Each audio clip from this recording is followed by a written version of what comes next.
대선이 105일 앞으로 다가왔습니다. 시시각각 변하는 대선 현장 상황 전해드리는 대선 상황실 시작합니다. 대선 후보들 오늘은 어디로 향했는지부터 살펴보겠습니다.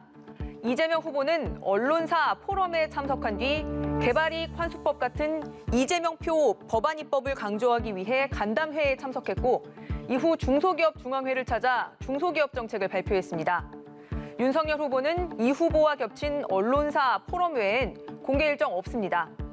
며칠째 일정을 줄이고 선대위 구상에 몰입하는 모습입니다. 네, 대선판의 주연은 후보죠. 그런데 레이스 초반 여야 모두 원톱 주연을 확실히 부각시키지 못해 혼란을 겪었습니다. 이 혼란상을 어떻게 수습하는지에 따라 영화 흥행 성적이 달라질 텐데요. 그래서 오늘의 대선 상황을 좀 더 깊숙이 들여다볼 키워드, 주연과 조연으로 뽑아봤습니다. 지지율 열세로 위기감이 커진 민주당이 국민의힘보다 좀 더 빨리 주연 배우에게 스포트라이트를 쏘기 시작했습니다. 민주당의 이재명이 아니라 이재명의 민주당으로 움직이기 시작한 건데 이 후보 오늘은 과거 민주당의 잘못을 사죄한다면서 엎드려서 절을 했습니다.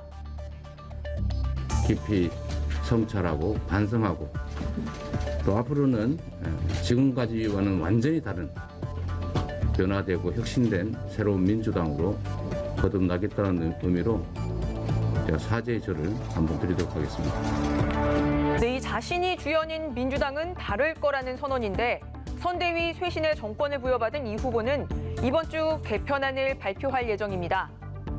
지금 선대위 조직도를 보시면 너무 복잡해서 눈에 잘 들어오지가 않습니다. 이마저도 선대위 인선이 다 되지 않았을 때의 상황입니다. 주연 역할을 하려는 조연이 너무 많다. 이런 말까지 나왔었습니다. 이 위원회가 셀 수 없이 많고 저희 기자들이 자주 접촉하는 대변인단 규모만 32명이었습니다. 개편의 핵심은 선대위 조직 슬림화, 그리고 단순합니다. 의사결정을 빨리 내려서 신속하게 움직일 수 있는 구조를 만들고 또 엉덩이가 무거운 국회의원들을 현장으로 내보내겠다는 겁니다. 이 후보는 진영도 나이도 가리지 않고 실력 중심으로 새 판을 짜겠다고 했는데 선대위 핵심 인사 얘기를 들어보니 이 후보 의중을 잘 파악할 수 있는 이들이 전면에 배치될 거라고 합니다. 이 선대위 쇄신의 예고편으로 오늘 민주당 청년 선대위가 출범했습니다. 세입자 주거운동을 해온 33살 권지웅 씨, 그리고 28살의 최연소 전주시의원으로 당선된 35살 선안희 씨가 선대위를 이끕니다. 이들 사이에서 처음부터 매운맛 발언이 나왔는데 직접 보시겠습니다. 민주당 꼰대짓 그만의 위원회를 만들겠습니다. 이대남과 이대녀로 싸움이 조장되고 갈라쳐지는 선거가 아니라 불편한 것들을 찾아내고 보이지 않고 들리지 않던 청년들을 위한 선거여야 합니다. 국민의힘에선 윤석열 후보가 원탑 주연으로 가기 위한 투쟁을 이어가고 있습니다.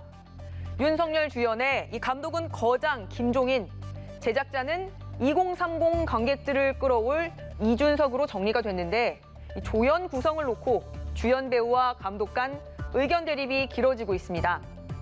주연 윤석열 후보가 함께 호흡을 맞추길 원하는 김병준, 장제원 두 사람을 이 김종인 감독이 탐탁치 않아 한 겁니다. 비서실장으로 거론됐던 장제원 의원은 어제 윤 후보 곁을 떠나겠다고 하면서 이런 말 남겼습니다. 네, 윤석열의 무대에서 윤석열 외에 어떤 인물도 한낱 조연일 뿐이다. 후보님 마음껏 인재를 등용하고 원탑이 되셔서 전권을 행사하십시오. 이 감독 저격으로 읽히는데 제작자 이준석 대표는 어제 저녁에 이런 글을 썼습니다. 네, 당의 모든 사람은 선거 승리를 위해서 후보 생각을 따릅니다. 선거는 후보의 선택대로 흘러가고 또 후보가 무한 책임을 집니다. 오늘 윤석열, 김종인 두 사람은 말을 아꼈습니다. 직접 보시겠습니다. 상임위원장 두 분에 대한 인사는 부의를 했습니다마는 제가 기다리겠다고 하지 않았습니까? 나는 아무 얘기 할 적이 없다니까 자꾸 물어봐요. 합류 부탁하셨다고 하는데 좀 위원장님 합류 사실 네, 여의도 자르라는 김종인 전 위원장은 그간 전권이 주어지지 않으면 킹메이커로 나서질 않았었죠. 그런데 윤 후보도 선거의 주연은 자신이라는 뜻을 굽힐 생각이 없는 것 같습니다. 당에서는 이미 원탑 주연이지만 주연이 되기 위해 이 선거판 전체의 주연이 되기 위해 힘을 합치려는 두 후보도 있습니다. 정의당 심상정 그리고 국민의당 안철수 후보 얘기입니다. 심 후보가 어제 거대 양당 체제의 종식을 위해 제3지대에서 힘을 모으자면서 안철수 후보에게 만나자고 제안했죠.